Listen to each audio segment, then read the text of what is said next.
இங்க எல்லாமே தான் இருக்குது. அதுக்கே நான் என்ன பண்றது? தென்னந்தோப்புல போய் நின்று தேங்காய் கேட்பாங்க. நான் மாந்தோப்பில் நின்றிருந்தேன், அவன் மாம்பழம் வேண்டும் என்றான். தென்னந்தோப்புல போய் நின்று இருக்கலாம்ல, தேங்காய் கேட்டிருப்பாங்க. இங்க நீ என்ன பண்றது? யாருப்பா நீ இங்க வந்துட்டு தென்னந்தோப்புக்கு போ? யாரா இருந்தாலும் நீ பாட்டு என்னது? நான் தோப்புல இங்க இருக்கிறதா என்ன? இங்க எல்லாமே தான் இருக்குது. அதுக்கே நான் என்ன பண்றது? தென்னந்தோப்புல போய் நின்று தேங்காய் கேட்பாங்க. கோயில்தான் யாரோ ஒருத்தர் நான் பாட்டு பண்ண, யாரோ ஒருத்தர் கிட்ட பம்பளுக்குறாங்க சொல்றீங்க. இன்னைக்கு பாருங்க புது ரூபத்துல வந்திருக்காங்க. யார் என்னங்கிறது இப்ப கேட்டு தெரிஞ்சுக்கணும். யார் சாமி? எங்க சாமி வந்துருக்கிறேன்? நான் சிந்தாமணி அக்காவோட தம்பி. சிந்தாமணி அக்கா தம்பியா? நீங்க யாரு? திருப்பி என்கிட்டயே நீங்க யாரு? அதாவது பாத்தீங்கன்னா நம்ம தம்பி வந்து நம்ம ஈரோடு மாவட்டம் பவானியில் இருக்கிறேன். தம்பி வந்து அக்காவை பார்க்கணும்னு சொல்லிட்டு காலை நேரமாக வந்தாச்சு.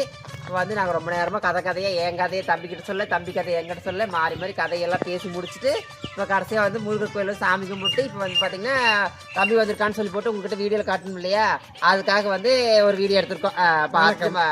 பார்த்துட்டு பிடிச்சிருந்தா மறக்காமல் லைக் பண்ணிட்டு சப்ஸ்கிரைப் பண்ணிட்டு பெல் ஐக்கானை கிளிக் பண்ணிட்டு போங்க. சரிதான் நான் சொல்கிறது. அப்புறம் சேசாமி நாமளும் போய் சாப்பிடலாம், பசிக்குது. நீங்களும் போய் சாப்பிடுங்க, உங்களோட அன்றாட வேலையை பாருங்க.